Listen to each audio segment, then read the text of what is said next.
वक्रतुंड महाकाय सूर्यकोटि समप्रभम निर्विघ्नं कुरुमेदेव सर्वकार्येषु सर्वदा। नमस्कार बंधुসকল, মোৰ ইউটিউব চেনেল এষ্ট সকলকে স্বাগতম জনাইছো। আজি মই মেঘ ৰাশিৰ মে মাহটো কেনে যাব চমুকৈ আলোচনা কৰিম। যেহেতু বহুত দিন পিছত আহিছো, ৰাশিফলকেইটা মই পাৰালৈকে দি আছো। মেঘ ৰাশিৰ যেহেতু ৰাশিতে বহি আছে ৰবি আৰু বুধ, দ্বিতীয়ত বহি আছে বৃহস্পতি, চতুৰ্থত বহি আছে মংগল, পঞ্চমত বহি আছে কেতু, দ্বাদশত বহি আছে শুক্ৰ, ৰাহু আৰু শনি। চন্দ্ৰৰ কোনো কথা নাই। চন্দ্ৰ যেহেতু মেঘ ৰাশিতে বৰ্তমান বহি আছে, বৃষ ৰাশিত অহাকালি সঞ্চাৰ হ'ব, আকৌ মিথুন ৰাশিত নকৈ যাই থাকিব। গতিকে চন্দ্ৰ বহুময় নাথাকে, এদিন থাকে 54 ঘণ্টা। গতিকে মেঘ ৰাশি যদি আমি চাওঁ মে মাহত যেহেতু আপোনাৰ ৰাশিতে ৰবি আৰু বুধ আছে। আচলতে ৰবি ৰাশিত বহিলে বহুত শুভ নহয়, কিন্তু ৰবি বৰ্তমান তুংগ হিচাপে আপোনাৰ ৰবি অতি শুভ। যেহেতু গোটেই মে মাহটো বুলি ক'ব নোৱাৰি, মে মাহৰ 15 তাৰিখলৈকে ৰবি অতি শুভ। মে মাহৰ 15 তাৰিখে বৃষ ৰাশিত প্ৰৱেশ কৰিব ধনস্থানত। ধনস্থান বহুত শুভ নহয়। ৰাশিৰ অধিপতি হৈছে মংগল আৰু ৰবি, এটা মিত্ৰ যেতিয়া হয় তেতিয়া কিন্তু শুভ ফলে প্ৰদান কৰে। মংগল যিহেতু চতুৰ্থত আছে, যদিও নিচস্ত হৈ আছে, গতিকে চতুৰ্থত থকাৰ কাৰণে বন্ধু বৰ্গৰ লগত কিছু অকণমান মনোমালিন্য হ'ব পাৰে, লগ বন্ধুৰ পৰা অলপ সাৱধানে থাকিব। আৰু ধনস্থানত যিহেতু বৃহস্পতি আছে, আকৌ মে মাহৰ 15 তাৰিখে ৰবি প্ৰৱেশ কৰিব। ৰবি আৰু বৃহস্পতি ৰজা আৰু যিহেতু মন্ত্ৰী একেলগে থাকিব, ধনস্থানটো অতি শুভ হ'ব আপোনাৰ 15 তাৰিখৰ পৰা কমচে কম এটা মাহ। কিন্তু আৰু এটা কথা, 15 তাৰিখৰ পৰা ৰবি যিহেতু বৃষ ৰাশিত প্ৰৱেশ কৰিব আৰু বৃহস্পতি আপোনাৰ মিথুন ৰাশিত প্ৰৱেশ কৰিব। বৃহস্পতি আপোনাৰ কাৰণে বহুত শুভ নহয়। তৃতীয়, ষষ্ঠ, একাদশ, অষ্টম এইবিলাকত থাকিলে বুধৰ ঘৰত থাকিব। যিহেতু বৃহস্পতিৰ শত্ৰু বুধ, গতিকে বৃহস্পতিৰ শত্ৰুৰ কাৰণে বৃহস্পতিও কিছু দুৰ্বল হ'ব। গুৰু দুৰ্বল হ'লে কিছু অকণমান সৰু সুৰা অকণমান অশান্তি হয়। গুৰু আপোনাৰ সহায় নাপায় কিছু ক্ষেত্ৰত। গতিকে বৃহস্পতিৰ আপোনালোকে প্ৰণাম কৰিব। বৃহস্পতিবাৰে পাৰিলে নিৰামিষ খাব।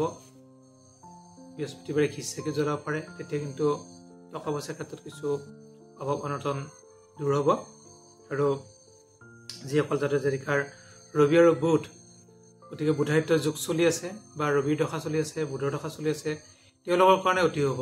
যিহেতু ৰবি আৰু বুধাদিত্য যুগ ভাল যুগ এটা হৈছে, গতিকে অতি শুভ বুলি ক'ব পাৰি। চতুৰ্থত মংগল, যিহেতু মংগলৰ কথা কৈ দিলোঁ, মংগল আপোনাৰ অনুষ্ঠানত থকাৰ কাৰণে বন্ধুৰ ক্ষেত্ৰত কিছু অকণমান সৰু সুৰা অশান্তি থাকিব পাৰে। পঞ্চমত আছে কেতু, উচ্চ শিক্ষাত কেতু বহি আছে। কেতু যিহেতু নিচস্ত, যিসকল জাতক জাতিকাই উচ্চ শিক্ষা কৰি আছে বা দূৰভ্ৰমণ যুগ বা দূৰত যাম বুলি ভাবি আছে, তেওঁলোকে কেতুৰ প্ৰতিকাৰ কৰি ল'ব। কেতুৰ কাৰণে কিছু অকণমান পঢ়া শুনাত কিছু বাধা আহিব পাৰে।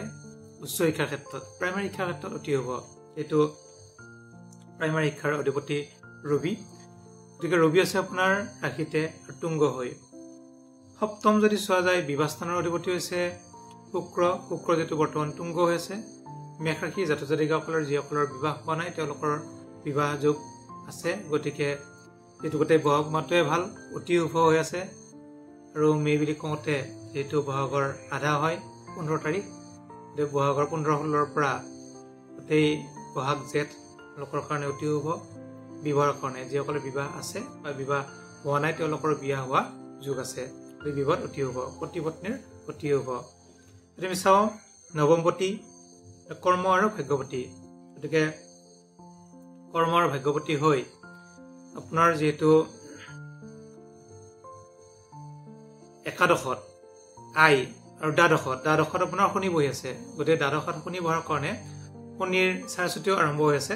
গতিকে আপোনাৰ শনি কিন্তু বহুত শুভ নহয়। দ্বিতীয়, দ্বাদশ বা আপোনাৰ ৰাশিত যদি শনি বহি থাকে, শনিৰ চাৰচুটি চলা বুলি কয়। গতিকে আপোনাৰ শনিৰ চাৰচুটি আৰম্ভ হৈছে 29 মাৰ্চৰ পৰা দিকভিত্তিত।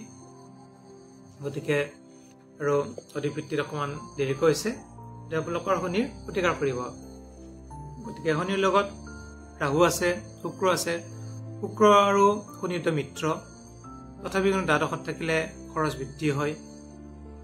যেহেতু আয় যেনেকৈ ইনকাম অকল টকা পইচা বুলি নহয় সকলোতে প্ৰাপ্তি হয় তেনেকৈ যায় যোৱা গতিকে আপোনাৰ ব্যয় টকা পইচা মান সন্মান এইবিলাকত কিছু সৰু সুৰা সমস্যা থাকিব পাৰে যিহেতু মূৰৰ বিষ হ'ব পাৰে মূৰত দুখ পোৱা হ'ব পাৰে মূৰ ঘূৰোৱা হ'ব পাৰে এইবিলাকৰ কিছু সমস্যা হ'ব পাৰে গতিকে পাৰিলে শনিৰ প্ৰতিকাৰ কৰিব আৰু বৃহস্পতিৰ প্ৰতিকাৰ কৰিব বৃহস্পতি যিহেতু এটা বছৰ থাকে কিন্তু এইবাৰ 2 3 বাৰ সঞ্চাৰ হৈছে 2 3 বাৰ সঞ্চাৰ হ'লে বৃহস্পতি কিছু দুৰ্বল হয় বহুত শুভ নহয় গতিকে পাৰিলে শনিৰ প্ৰতিকাৰ কৰিব আপোনালোকে আৰু মংগলৰ বৰ্তমান প্ৰতিকাৰ কৰিলে কোনো কথা নাই আৰু বৃহস্পতি যেহেতু আপোনাৰ এটা বছৰ থাকিব গতিকে এটা বছৰৰ কাৰণে বৃহস্পতিৰ প্ৰতিকাৰ কৰি ল'ব তেতিয়া কিন্তু ভাল ফল লাভ কৰিব আৰু বিশেষ প্ৰতিকাৰ কৰিবলগীয়া নাই মেষ ৰাশিৰ আৰু যদি কিবা সুধিবলগীয়া থাকে আপোনালোকে সুধিব পাৰে ধন্যবাদ